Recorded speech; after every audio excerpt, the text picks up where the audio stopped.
All right. Hey, everyone. Welcome to the Kids in a Room podcast. Today, we've got Ivan Zaiets on the podcast today, and he's all the way calling in. I mean, we're talking from Ukraine, right? We're doing this from Ukraine. Ladies and gentlemen, the Kids in the Room podcast! Kids in the Room podcast! That's right. Brought to you by Move Faces Man. TV. So, hey, man, what's going on? Welcome to the pod. Hey, thank you for inviting me here. It took a lot of time to connect and make it and shoot it together. Thank you for the invitation. Fine, it's 10 p.m. now in Ukraine, so a little bit tired, but in general, fine. I suppose that we would have a good talk. Awesome. Yeah, man. So I kind of wanted to first start off and, talk about, maybe, what do you do? Like, what's your specialty? What is your profession? And then we can start talking about, Ukraine a little bit and, most especially what caused the war in Ukraine, from your opinion. Yeah. Okay. So let's start from my occupation. I'm working like a presenter. I have worked on TV, on radio station, like a presenter for evening show, not late show, like late radio show. I worked on morning show on TV, on Ukrainian TV. After that, I working like an MC for parties, conferences, meetups. It's quite popular. It was quite popular in Ukraine before the full Russian invasion. Now we have more events connected with charity, with funding, that when we collect money for armed force of Ukraine. So I can manage all these situations. If you're talking about my occupation, next one, it's I'm not like working, I'm doing improvisation. So me and 3-4 my friends, we have special halls when we try to interact with the audience, like Middleditch and Schwartz. It was quite popular on Netflix. Like I watch Middleditch and Schwartz, Who's Line It Anyway. So the improvisation show, so nobody prepare nothing. So we have nothing, we have situation and we start to play. That's all. Okay, cool. So what is, what caused, like, when we're thinking about Ukraine right now, at least the world from what we know and what I know is, I guess some question would be is like, what, from your opinion, caused this actual war right now? So you're, I understand you correct, you're asking me about like current situation or what was caused by this war. What's the right question? Great. So those are great questions. So for me, it's just, one, what caused the war? And then two, it would be, let's go for one first, and then we'll go for two. So I suppose that you know that maybe 1 year ago, 24th of February, it would be 1 year how Russia started this Russian full invasion in Ukraine. So, one of the reasons, as I understand, of this war, that Ukraine started for the last 8 or 9 years, we started to be more close to Europe. So we became more European country and we start to rid of any contracts and any situation with Russia. But if I don't know how good you know geography, but all the time, Soviet Union, Ukraine was like part of Soviet Union, and we like maybe till 1991st year we were like one country and we were like brothers.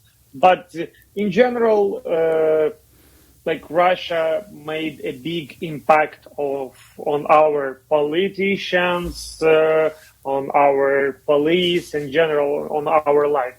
And in one moment, Ukrainians decide that we need be more close to Europe, to United States, etc. And it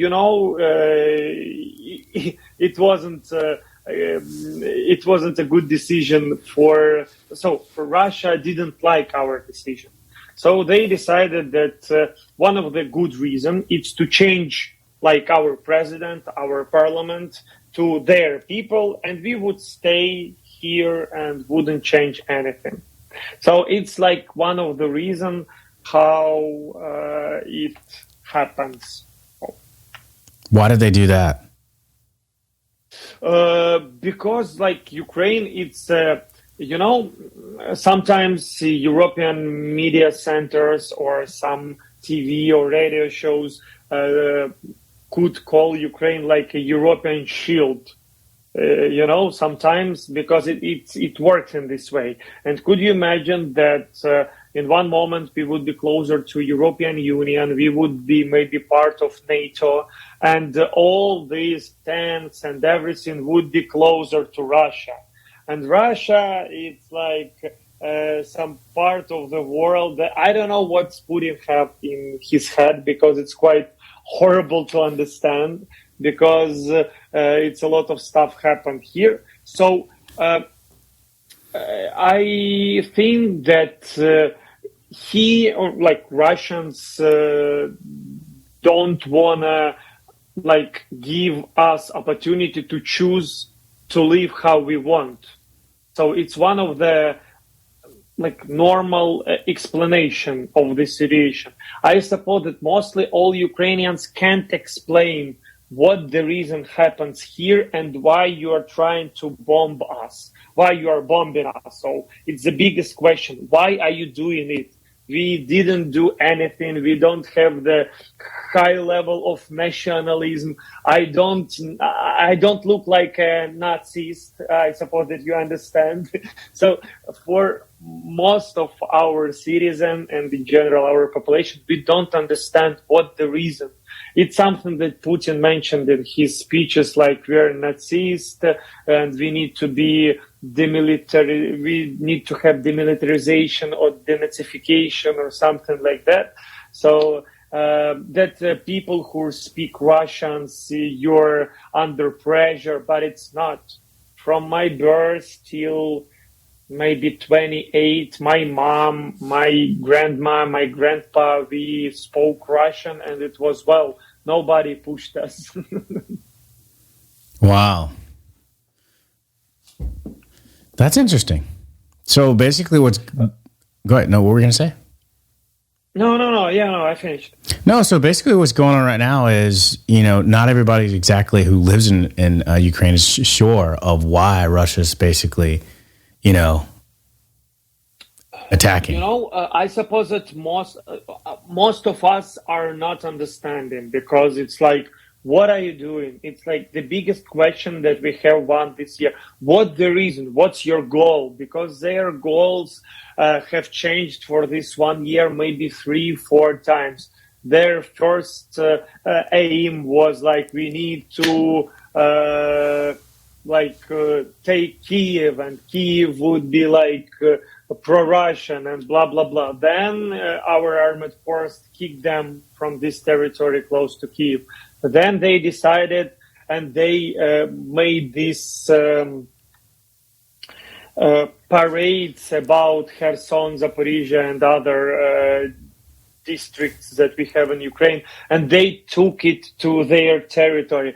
How it could be, it's like, when I communicated, I was in Mexico 2 years ago, and I saw some person from Los Angeles maybe, and we were in a truck and we drove maybe for 12 or 30 minutes. And in that moment, Russian armed force were so close to our borders. And they asked us, like, guys, what's happened to you? And I answered them. For example, could you imagine that one day tomorrow, maybe your president would took some part of Mexico and say, okay, today it's our territory. It doesn't matter what Mexican thinks. So it can be. But their president, Russian president, do it in this way. What you took like this territory, why you took it, who afforded you to do it.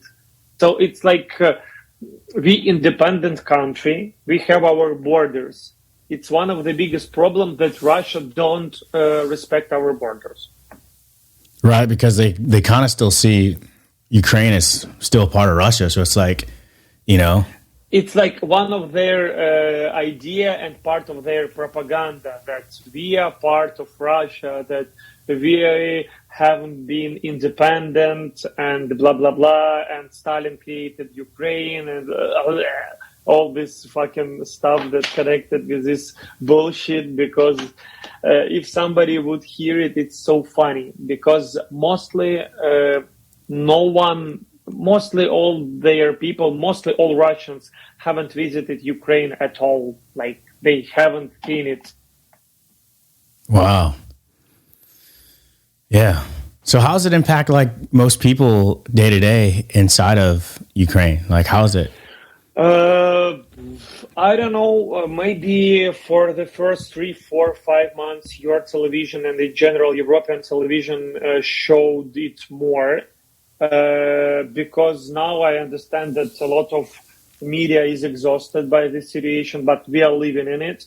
And what's sad, we are get used to air alerts. We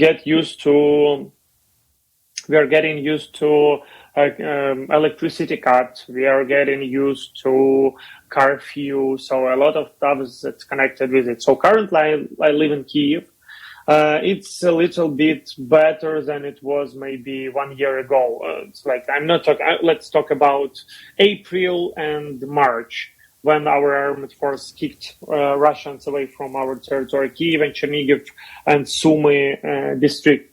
But now it's so tough situation close to Donetsk, Lugansk, Kherson, because maybe you saw this video, like Zelensky is declared something in your parliament, so he was invited to White House and communicated with your president, and all the time he's trying to tell to European Union, to like all Western part of the world, that please support Ukraine. We need like weapons, we need tanks, we need some rockets, because we have people to protect, but we don't have weapons, because of like you can't compare Russia, how big is Russia and how small is Ukraine, so we can't protect it by ourselves. So in general, it's so tough situation in Donetsk, Lugansk, Kherson region. It's a little bit fine in Kyiv. Kharkiv is under attack all the time. So it's tough situation in general, because we have electricity cutoffs all the time. So in Ukraine, in Kyiv, we have 4 hours we have electricity, and then 4 hours we don't have electricity. Wow. And you also have like a curfew. What is that about? Like, explain that. So you don't know what is curfew. So curfew, it's we have time when you're restricted to go out from your apartment. So you have to be at home all the time, from 11 p.m. till 5 a.m. You have to be at home all the time. It doesn't matter what the reason for you. You could be stopped. If you would be stopped on the street, you could be sentenced or charged, or police or armed force would stop you and ask you about your ID, where are you going, what are you doing. So for the last, from 24th of February, I haven't been outside from 11 p.m. till 5 a.m. So you can't go to like bar, or you can't go to your friends, have a dinner, and then return home after 11 p.m. You have to be in your apartment. Oh, wow. So you can't even be in your friend's apartment. You have to be in your exact apartment. No. Yeah, no, it's fine. If for example, you are my neighbor and I could go to you, because police wouldn't go to Tavares and wouldn't knock on the door and ask like, Ivan is living here or not, or he's a guest. Yeah, you could be, but you have to be inside your or your friends or some apartments. You can't be outside. Wow, that's pretty wild. So it's almost like pretty much like COVID lockdown all over again. Could you imagine that 11:30 and no one on the street? So I'm living on 11th floor, and when I look through the window, it's nobody, no light, no cars, nothing. But Kyiv, it's a megapolis, it's a big city, and it's quite weird for me how it could be. Could you imagine your city?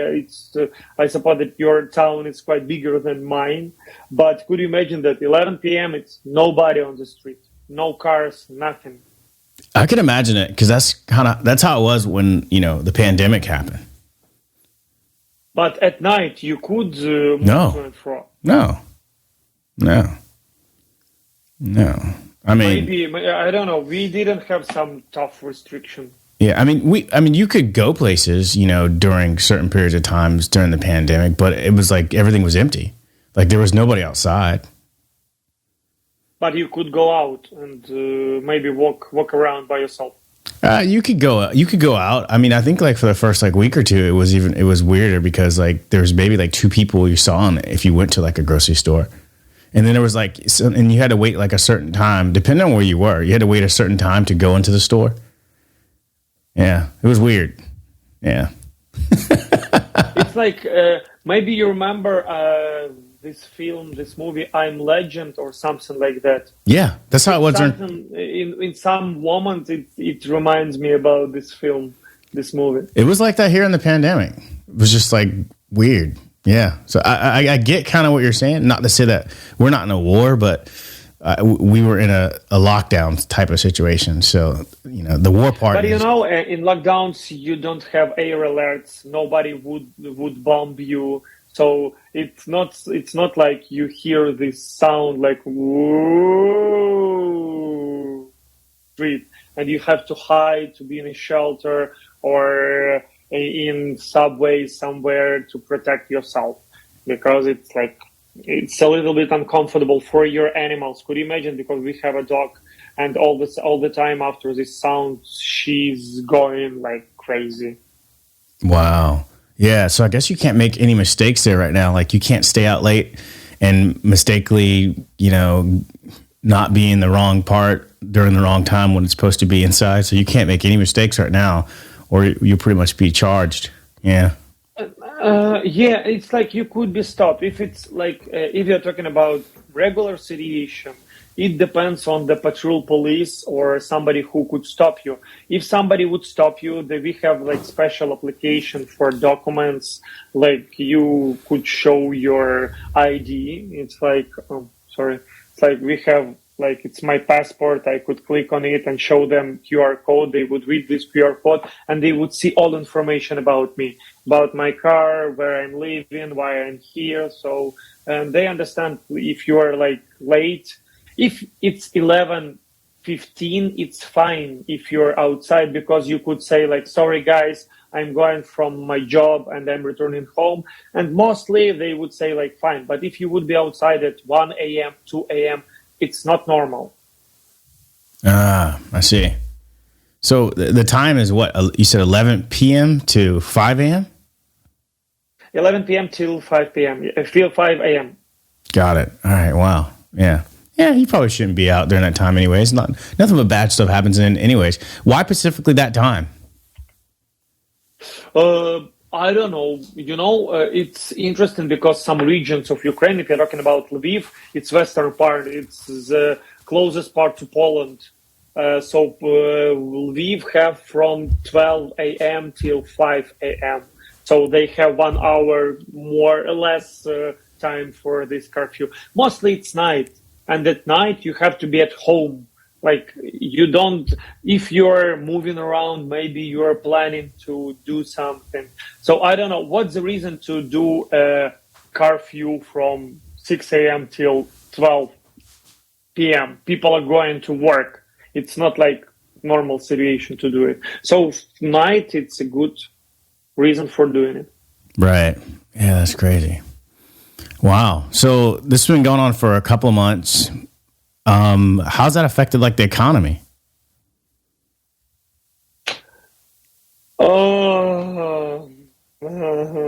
It's horrible. A lot of people lost their jobs. Could you understand that some part of Ukraine are occupied by Russia now? So all factories, all manufacturers, everything that connected with economy is blocked or destroyed. Blocked, it's like a good way. It's destroyed. Mostly it's destroyed. Because if you're talking about Azovstal, it's the biggest metal production in Ukraine. It was bombed and destroyed, fully destroyed by Russia. So it's a part of Ukraine. And if you're talking about manufacturers or factories, it's mostly stopped, blocked, destroyed, if it's eastern part of our country. If you're talking in general, some people left Ukraine. For example, if you're talking about, I can't go out, I can't go abroad now in my country. So, because we have restriction, if you're from 18 till 60 and you're a male person, you can't leave Ukraine. 18 to what age? To 60. Wow. So, how old are you? 55. You are ready to live. 5 years and you could go. Oh yeah, there you go. I gotta add some comedy to this. Yeah, it's fine. It's, I suppose that one of the good reasons for all Ukrainians, we have a lot of memes, we have a lot of situation, we have a lot of jokes. We had a lot of our YouTube shows about all the situation, because if we would be all the time like with this poker face, we are going crazy. So, right. It can be. So it's fine that you could use jokes, because we have a lot of our domestic jokes. So it's fine. Yeah, I mean, I feel like, you kind of have to have some type of comedy or entertainment, at some point, because it's just like, other than that, you just kind of if you think about like all the problems and the things that are going around you, if you can, you might want to always try to escape, or at least I try to as much as possible, make a joke, laugh every once in a while, because, keep your sense of humor. I suppose that stand-up comedy is quite popular in your country, and first stand-up concerts that we had in Ukraine, I remember it was in shelters, in bomb shelters. Could you imagine that underground? Or I could, if you would remind me, I would send you a link. Now we have a full shows inside the subway. So could you remember, we have like a stand-up shows, people sitting on the stations, and trains are going to and fro, and people are like they stand up and like they doing stand up. Wow, yeah, like in the subway. Yeah, I can imagine that. It's safety place. Like New York City. I mean, I can see people doing that. People do it outside, in LA all the time. Yeah, but I mean, there's not a war happening though. So that's a big thing. Yeah. I was asking one of my buddies, Anton, about like Ukraine and stuff like that, because he's originally from there, and his opinion is like, about it is, you are doing comedy. Are you doing comedy? Oh no, I'm not doing comedy, but I try to add a little bit of comedy to the podcast. I'm not a comedian. It's fine. I suppose that it's well, because if you would invite only serious person and you would talk without laughing and all this stuff, it would be so horrible. It's so boring. I agree. Yeah. Got to make it a little bit exciting sometimes, try to at least. Yeah. I don't know. I think it's interesting. I think it's interesting about, how somebody can just wage a war against something over, I don't know, it kind of feels like almost like a child, when someone takes their toy away and, they don't have it anymore, and they want to say, hey, well, I'm going to fight for this. And it's just like, what's the point, man? People are, what's the point at the line where people are actually getting hurt? Like, why hurt other people because they want to make another decision? It's almost like if you're in a relationship and the woman or the other person doesn't want to be with you, let them go. Why it's like adequate and maybe like normal reaction of everybody. So I don't understand the main reason for all this stuff that happened, because I was driving home and I realized that you would ask me about the reason, why it's happening. And I don't have like normal answer why this country is pushing us, what they want, what the reason, what would be the end of this, because I understand how it could end, because I understand our armed force would clean Ukrainian territory from all these Russian bastards, and so they took our territory. So we clean, we return to our borders, and that's all. And the war is stopped. We wouldn't attack Rostov, Moscow, St. Petersburg, or nothing, because we don't need this territory. We don't need it for what? I know a lot of guys who served for armed force, for Ukrainian police, and it's like, for what? We don't need this territory. Why? We don't need your woods and your swamp. It's your territory. Right. I get what you're saying. I mean, I have a bunch of friends, I've worked with and are close friends from Russia. And, a lot of them left. Like, they don't agree with it. So just leave if you can. One of them, it's not like I could understand why it's happening. Because, we have media, we have TV, we have YouTube, and it's quite different from Russian TV. And our president told on TV, like, guys, if you have opportunity to leave Ukraine now, it's fine. You could do it. Find safety place to stay for now, because it's war in our country. And we understand your decision. It's fine. But their government, Russian government, told, if you left Russia in this tough period, you are a traitor. It's different politics. Why you are a traitor? So how different we are? Our president is talking like, Ivan or Tavares, if you decided to leave Ukraine now, it's fine. I understand, because you're worrying about your life, about your family, maybe your mom, dad, somebody. It's fine. You are not traitor. If you have opportunity, money, and abilities to do it, do it. It's fine. But Russian government say, like, for Russians, if you leave Russia right now, you are traitors, because you're not here. You have to be here with this big bear. Yeah, the big bear. Yeah, I actually have one of those. My buddies brought me one of the big bear Putin shirts years ago. I have it.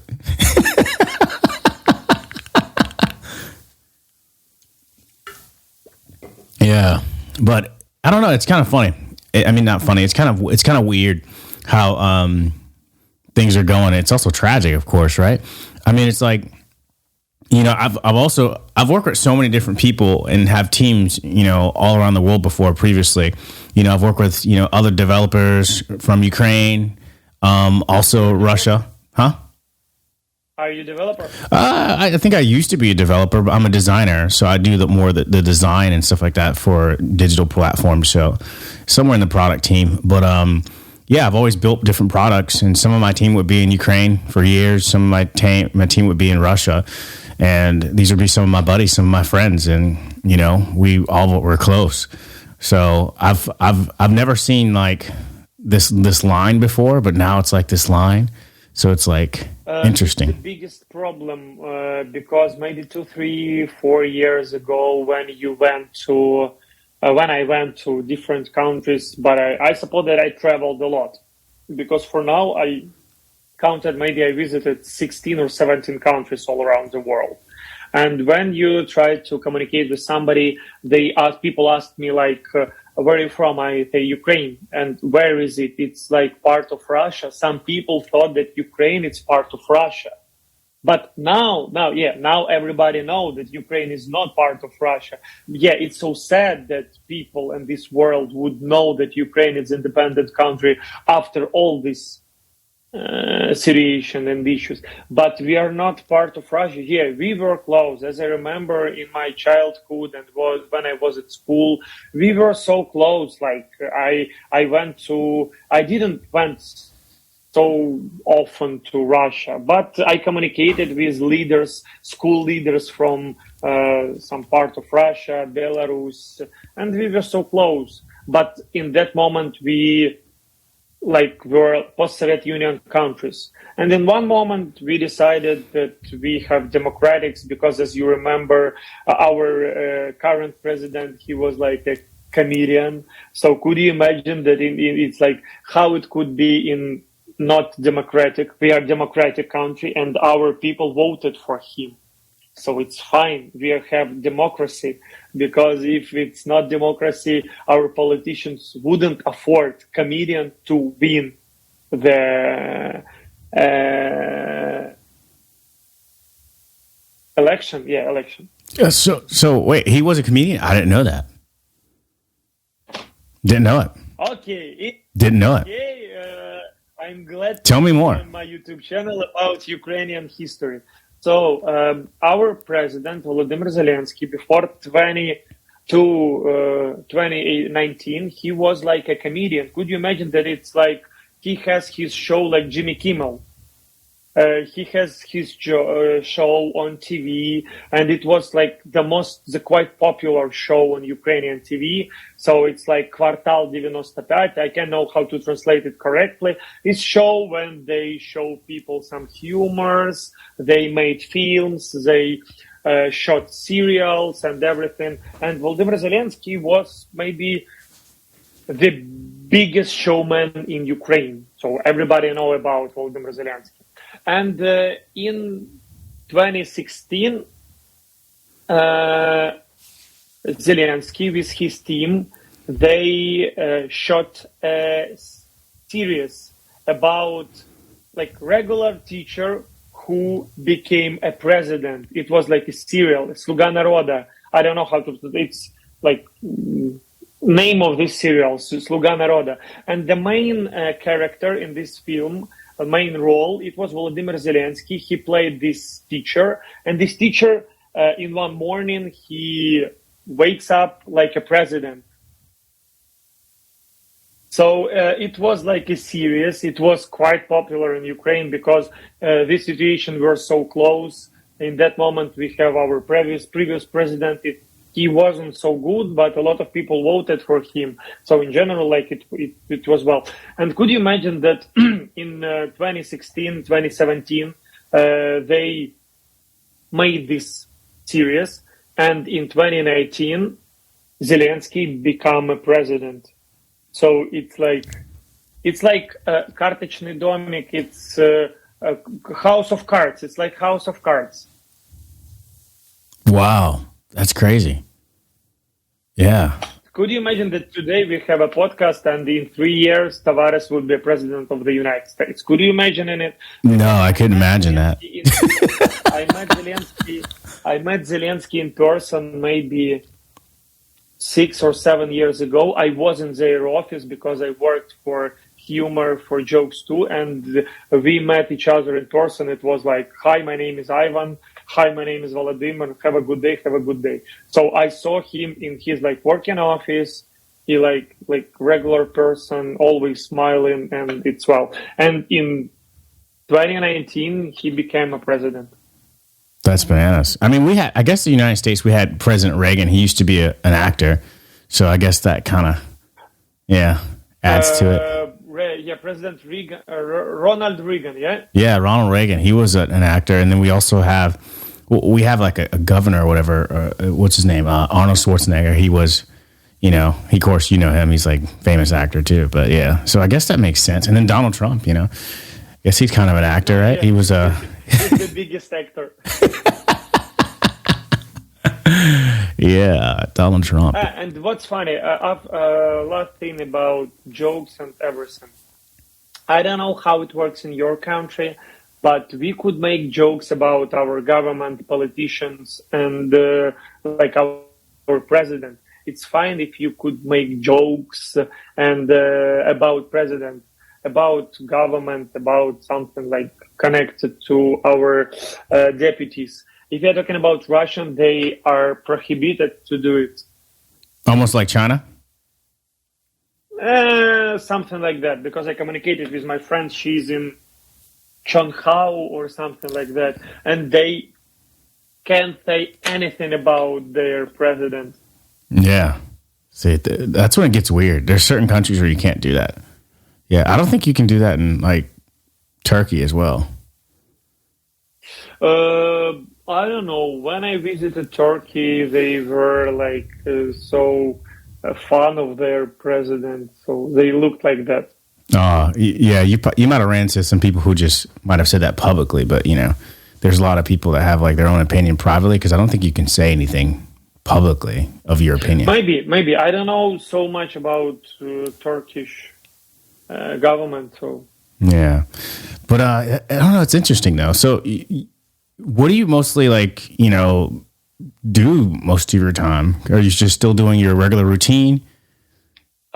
Yeah, mostly I try to discipline myself and try to work with some schedule. So immediately after our conversation, I would make a schedule for tomorrow. So what's changed every day? I'm checked, like we have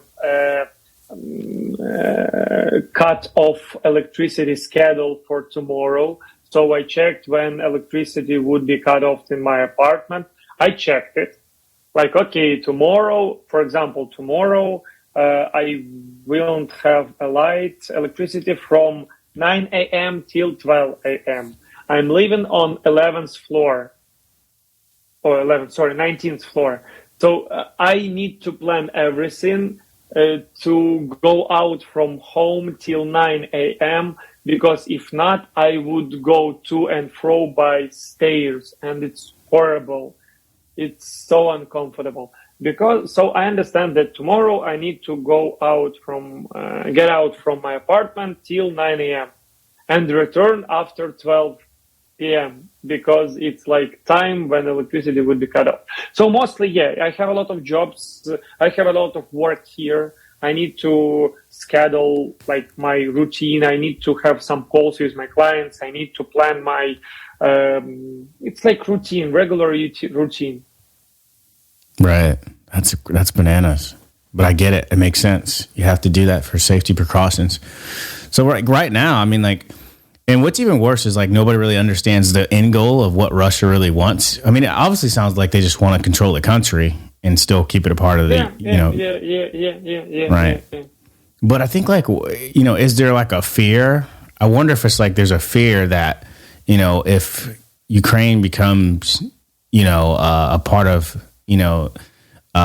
Europe per se, or a part of UN, that Russia will slowly see, I guess, the UN creeping on their doors.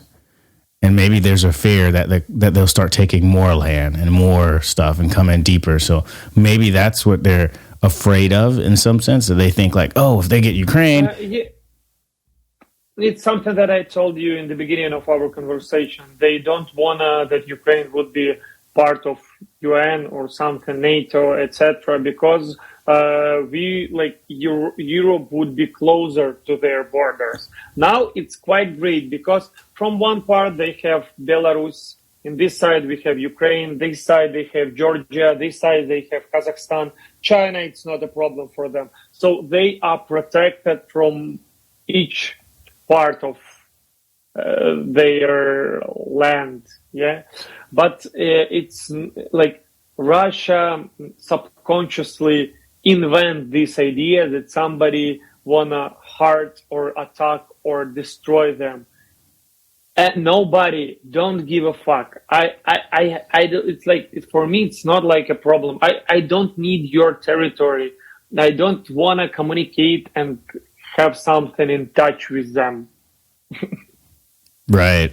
I mean, it's almost like a fear mechanism where it's just like paranoia. And it works with their main audience, with their citizen. They okay, yeah, because for example, when something 2 or 3 days ago, Russia bombed civil buildings, civil apartment in Dnipro. Dnipro, it's our city, and more than 40 people died. A lot of children died. So, and sometimes our mass media show us their comments on YouTube, on Telegram, and it's like, yeah, you deserve it. You're fucking Nazis. You need to die. But guys, it's civilian building. It's civilian building. It's like children's. It's like moms, dads, grandma, pensioners. How they could deserve it? It's like they are not they are not protecting their territory. They are trying to live. It's like, we have conversation, and now in my window would be, my apartment would be, well, for what? For communication with Tavares? What the reason? That's wild. Yeah. And why are they specifically calling you guys Nazis? Like, why Nazis as a reference? Like, how? Because it's like, it's quite funny because they tried to use this part of propaganda because it works for their audience, for their citizen. If you remember, after Second World War, like Russia and Soviet Union, like fight against Nazism, yeah. So it's quite good situation to compare and compose. So a lot of people remember that time, how Nazism started to like do all this horrible stuff, and it's quite good role model to fit in Ukraine. How? Because like the Nazis started going into Russia, right? They started attacking them, right? You're not attacking them, so and they use this story that they made a prevention hit. They like predict everything that we are planning to do, and they attacked first. Oh, I see it. So they told it on their television and everything that we know about Ukrainian plans to attack Russia, so we are predict everything and attack first. Yeah, of course it would be Ukraine against the entire Russia. Of course, yeah, that makes sense. Could you make about sizes? And one of the funniest stories, it's about soldiers from Poland, the UK, and the US. That it's a lot of NATO soldiers here in Ukraine, protection or attack Russian people and killing them. I'm living in it for 10 months, and I saw British soldiers only one time, and I saw them in a restaurant, and they were without armors, weapons, and nothing. They have chevrons like with British flag. And I asked them, why are you here? And they told me that we are teaching Ukrainian soldiers. So it's only one reason for 10 months when I saw like foreigners foreigners, like we're talking about soldiers, foreigners in Ukraine. But Russian propaganda telling all the time that Poland and UK, US always send soldiers here and they are killing Russians in Ukraine. But I'm living here, and yeah, maybe sometimes I'm thinking that maybe I'm part of European propaganda. But it's not like it's adequate. Somebody asked me about it, that some from United States asked me like, what do you think that maybe in the end of the war your country would owe a lot to US, to European Union? What you would do? Like, it's a lot of weapons that European Union and everything is sent to us.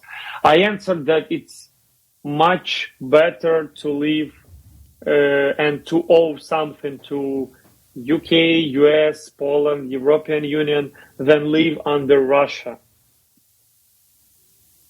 Because it's you haven't visited Russia, yeah? I haven't visited Russia yet, no. But I actually was going to visit it before this stuff kicked in, but I didn't go because obviously this stuff. I was like, oh no, what's going on here? So I was in Russia in 2020. It's like I was in Moscow. So it's like normal country with like a lot of people who are when people listen, I hate their police. I have their border police. I have their people in the shops because they're like looking on you like you're from Ukraine. You're trash. It's like what's happening here? I remember one situation. I was in the airport in Moscow, and one person from border police told to people from Kazakhstan or Uzbekistan, he told them like, "Hey, you like not black skinned, like hey niggas." It was like, man, you are part of border police. You can't afford yourself to call people like this. He said that to Kazakhstan people? Kazakhstan, it's like he called them, it's not like, I don't know how to translate, it's like Churki. It's like he told them, when you have like black skin, but he's not fully black skin. So he's like yellow people. Yeah, mostly like Asian. People. And yeah, like Asians. And he wasn't tolerant. He called them like, hey, you yellow, come here. It's not like, and I was like, what? You're part of border police. You can't afford yourself to do it. So it's how I could characterize. So he basically said, he called a Kazakhstan person the N-word, and then he also said he's a yellow. He called him both of those things? He called him like, I don't know how to call it, because as I understand, black-skinned person can't, for example, if a white-skinned person, I can't use for black person, yep? Mm-hmm. Because it's like intolerance. It's like derogatory. It's looked at as like an insult or racist. Yeah. So, for example, could you imagine that this white border police person called these Asians like but special word like churka. It's horrible. But it means like dark skin? It means dark skin? It's not. It's like means like insulting, but for Asian and yellow skinned person. I see what you're saying. Yeah, because of. But I mean, not all Kazakhstan people are yellow, but there's some that look Russian. But it's like, it's part of your behavior. You have to, all world is built on tolerance, and I have to respect you. Yeah. You have to respect me and my decisions. It's something that Russians are like, don't understand. You have your own decision. I quite tolerant to LGBTQ community, plus community. It doesn't matter for them. For example, our country, we are not so open like maybe mostly European countries, but we are trying to do it. Our like young people is understanding it. We are more close to Europeans and Americans from our point of view than for Russians. Wow, that's crazy. So people when you say tolerant, you say like Ukraine is not as tolerant, or they're trying to be more tolerant than Russia, or like what is it? What do you mean? So, for example, like for now, mostly Ukrainians are more tolerant for all nations except Russians. So 99.99% hate Russians at all. So, and when you see Russians, as for me, I feel disgusting. It's like, what are you doing? Don't stay close to me. It's funny because all the time they're hiding their passports in airports. So they use covers and they don't show their passport in the international airports. I'm not talking about Ukraine. I'm talking about European countries, Warsaw, Berlin. All the time they are hiding their passports because it's like they feel guilty, maybe guilty for something. Right. I mean, I would say probably most of the world is like most of the Western world is pro Ukraine. So it's like, that is that's kind of like the motion or the vibe that I've kind of seen mostly out here in the United States, is most of the world's kind of pro Ukraine. Oh, what's going on in Ukraine, etc. So, I mean, I think anytime if certain people are coming from Russia into Western countries, they're going to probably see a little bit more pushback, or oh, I can't believe you. Which is, and then I would say before that there wasn't that much, didn't exist really, especially after like the Trump thing. Especially after like President Trump, once he was president, everybody wasn't really saying something negative against Russians, until the whole Ukraine thing kicked down. Then it just like everybody just like sighed and said, oh, well, Russia's, not doing what it needs to do. It's bad. Why is it attacking Ukraine, and et cetera. And the funny part is like most people out in the Western world probably have no understanding of Ukraine, and they probably don't have any Ukrainian friends and don't understand the culture. Sometimes it's a lot of conflict that Russia did before, because in Georgia in 2008 it was the same conflict like this. Like in Moldova, because they have this Russian occupied part of Moldova, it's the same scenario all the time. They're trying to protect their citizen, but protect from what? It's like, I don't know how to explain it, because it's the same scenarios. 2008 in Georgia, 2014 in Ukraine, 2022 in Ukraine again. So they are doing the same scenario. And maybe it's something about where Russia feels like it's surrounded by other countries all around it. I think that they feel more imperialistic, and they have a lot of imperialism inside them. So if you would ask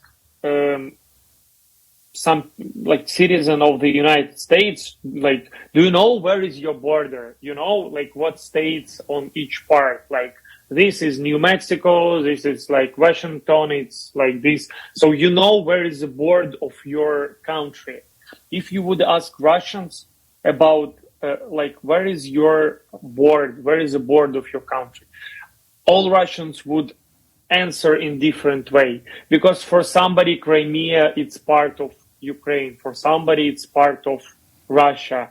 Donetsk, Lugansk, occupied territory. It's occupied territory, or it's part of Russia. For example, part of Georgia, it's occupied territory, but mostly all Russians call it like it's their part. But it's not your part. If you decide that it's your part of your country, it's not. So in their country, they're trying to build like a country with no borders. But it doesn't work in 21st century. Right. Yeah, that's interesting. And what's even more interesting is like there are a lot of Asian ancestry inside of Russia. So it's even wilder that they would say that certain people would say something like that, because it's like a lot of like Russia has like a lot of Asian ancestry, or mixed with Asian ancestry in general. Yeah. I don't have a lot of connections. I don't know Russian history, because when I was at school, we didn't have any Russian culture at all. So I didn't have Russian classes. I didn't have Russian history and literature, and Russian history, Russian books I read only on foreign literature. So for me, it was like foreign literature, and our teachers called it this way. So I don't know so much about their Asian story. Yeah. I mean, like just some of it. A lot of Russia is like in Asia in general, like a lot of northern Russia. Close to China, Kazakhstan, Mongolia. Yeah. Yeah. I mean, there's like a line, and so I know people that that are Mongolian or Asian in general, feature wise, but they're Russian, right? I know tons of people. I know tons of Kazakhstan people that look, German. Some of them look Asian. I guess like supposedly the original inhabitants of Kazakhstan looked Asian, but there's, of course, since the USSR, was a part of Russia previously, that some Russian people or whatever have, mixed in with the culture, or probably been mixing it with the culture for a while. to sum up, I think that Kazakhstan could be the next, and it's horrible. What do you think? Because now it's about war. It could be the next. Because now Kazakhstan are doing a lot of stuff to be more pro-European. They want to be more like in their decision, etc. It's not like my prediction. It's my thoughts, because their president, he's doing everything to show that Kazakhstan like support Ukraine. But it could be, but Russia can't afford themselves to have two wars in one time. So finally, Ukraine will win the war, and then what Russia would do next, I don't give a fuck. They could fuck themselves. They could, and I would be tolerant for it because they would do it on their territory. What is the history between Ukraine and Russia? Like, you say brothers. How are they brothers and how are they cousins? Maybe it's like something that we had after the Soviet Union, because for example, my grandma, she's from Belarus. My grandpa, he's from Ukraine. And when Ukraine, Belarus, Russia, Kazakhstan, and all these Soviet Union countries was like one big union. For example, my grandpa, he went to serve to armed forces of Soviet Union, and he met my grandma, and then they returned to Ukraine and started to build their family here. So could you imagine that my grandma and grandpa have their moms and dads in different countries? So you are connected in some way. So all the time my grandpa went to my grandma's family to Belarus. Maybe some connection. God bless, I have connection only with Belarus, because I don't have any ancestors or some part of my family is in Russia, but a lot of people maybe have. So I use brothers in this way, that we were so close in this like family connection. Right, I get what you're saying, because it's like right across the border, and you also have family. But probably many Ukrainians have different family members that were a part of both sides where the line was drawn, and so essentially, you probably have a lot of different family members that are in Russia that you don't know of, and vice versa.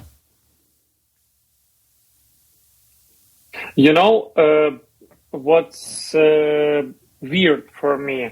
My grandma, she has some friends from Belarus, and when Russia started to bomb Ukraine, her her acquaintance called her and asked her one question, like, why you bomb yourself? And my grandpa told, like, what? Our television told us that you are starting to bomb your cities. And my grandma answered to this woman like, hey, I'm here in Ukraine and I see what's happening. Don't listen to your TV. I'm talking to you right now. I'm here, and Russian airplanes and bombs and warships, everything is bombing us. We are not bombing ourselves. But she doesn't believe in it. You can't prove it. How you could prove? It's the biggest problem. It's a lot of families is crushed and destroyed after this situation, because I called you, for example, and Tavares, like, Russia is bombing me, but we are in Russia, everything is fine. Our mass media and YouTube and Telegram channels told us that we are not bombing you. You're making up. And it's hard for people to know, because they're not there, and they're not seeing that part. So it's like you can easily hide it. But it's funny, because when you see TV, you think that they would notice it through the internet, but maybe it's blocked. I don't even know. Or maybe they choose not to even look it up. Mostly, I don't know about their sources of news. Yeah, I don't know, because I heard that they blocked Instagram, they blocked Facebook, I don't probably. know about YouTube. So Russia blocked Instagram, and people from Russia have to use VPN to connect to Instagram. So That's crazy. Yeah, I don't know. Countries and places controlling your internet. I don't know. It's interesting. Yeah, man. So, wow. So what do you think's going to be next, man? You know? next one. What's next for you? What do you think is going to be next for Ukraine? What is next for you? And yeah. Yeah, to sum up, next for this year for Ukraine, I'm totally believe that everything would be fine and we would win the war if Western partners would help us with these weapons and everything, because we need it. First of all, so I want to believe that till the end of the year, our territory would be clear from Russians and we would stop on our borders. As for my job, I would do as much as possible to help my country, because I'm not like a soldier. I could help my country here to donate, to help, to maybe help with some humanitarian aids or something like that. So I could help on and as for economy, for example, I an entrepreneur, so I pay taxes, and these taxes help my country to increase level of economy.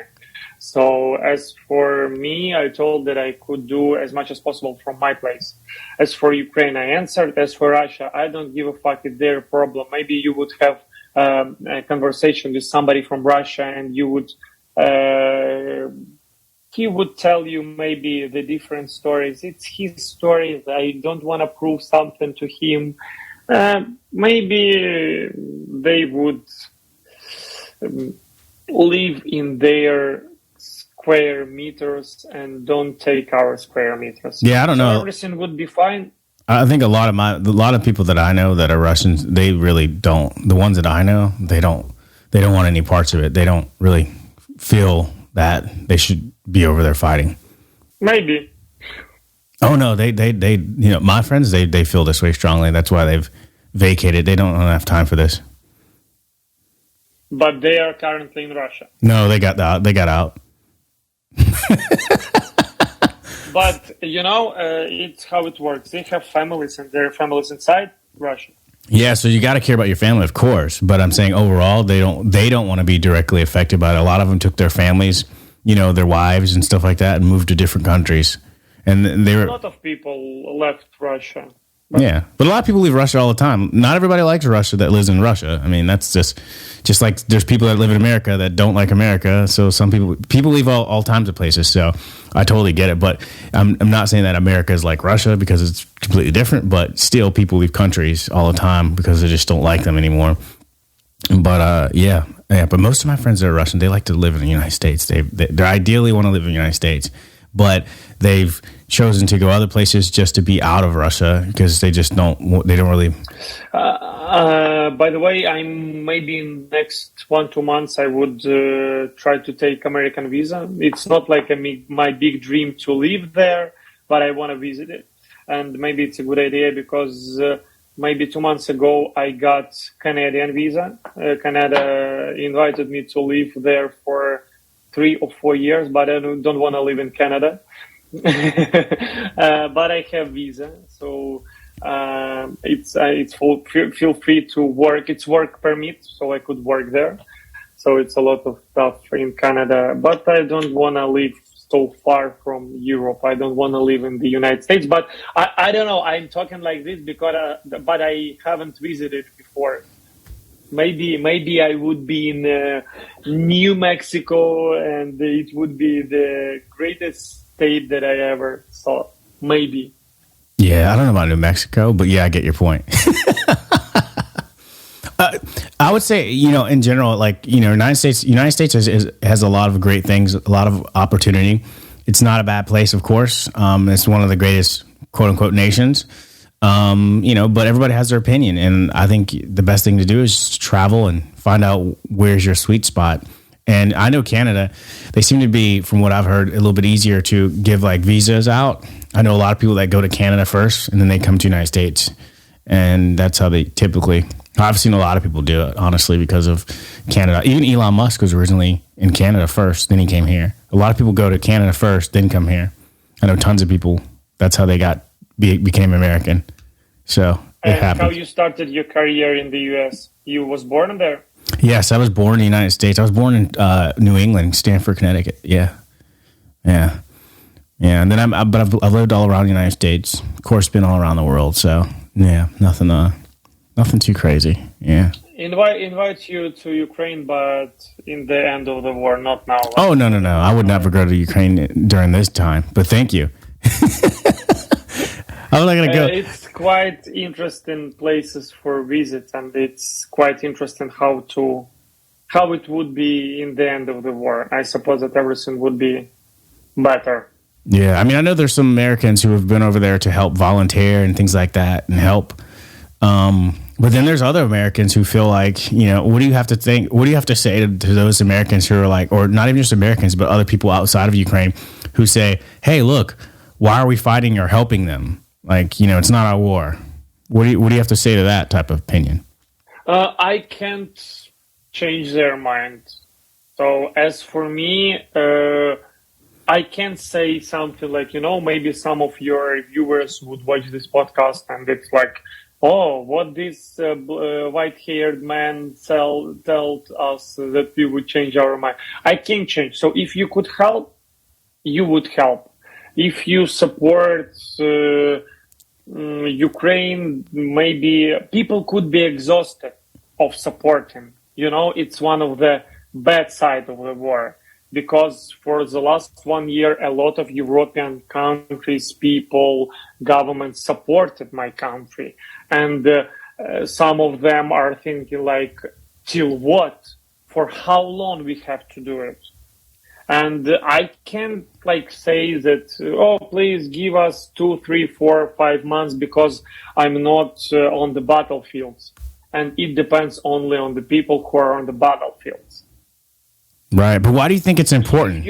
I guess I'm saying is like, why do you think it's important? Because we have our resources, but it's not quite enough to finish this war. If you're talking about money, you could donate to Proven. I don't push you to donate to somebody via Instagram, via Telegram, or via Messengers, Discords, or something like that. If you want to help, do it. Why you need to help? I don't have answer for this question.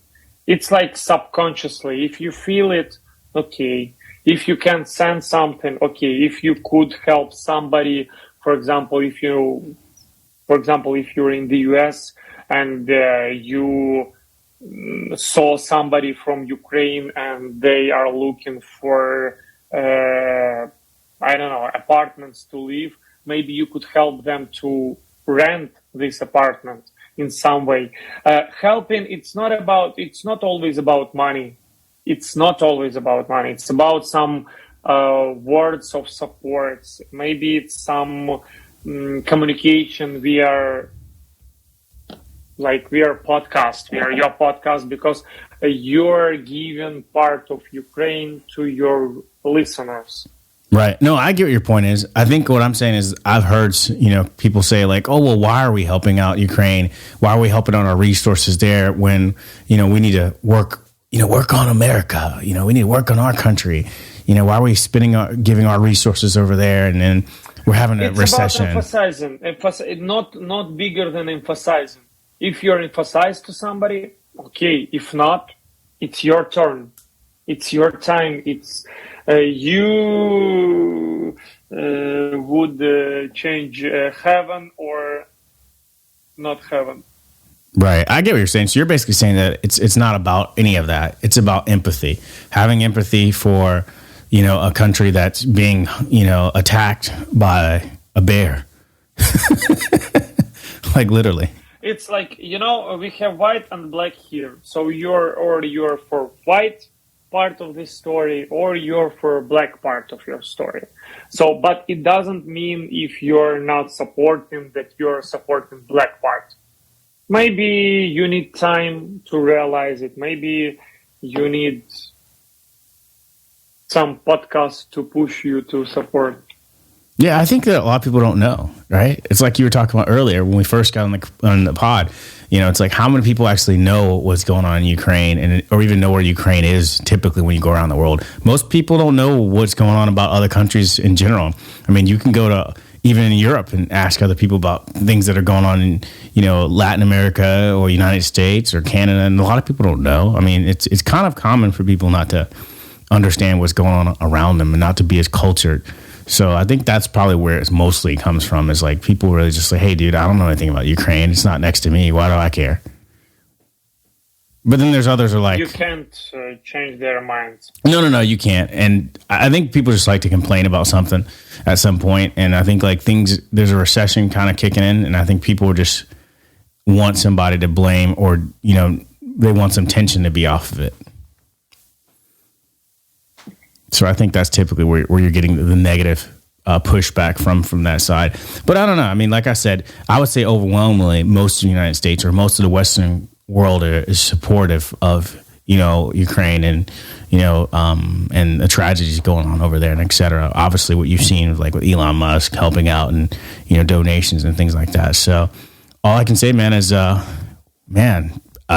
know, I feel for you guys. I hope you guys make it through smoothly, and I hope to see you out here in the United States and safe. Yeah. Thank you.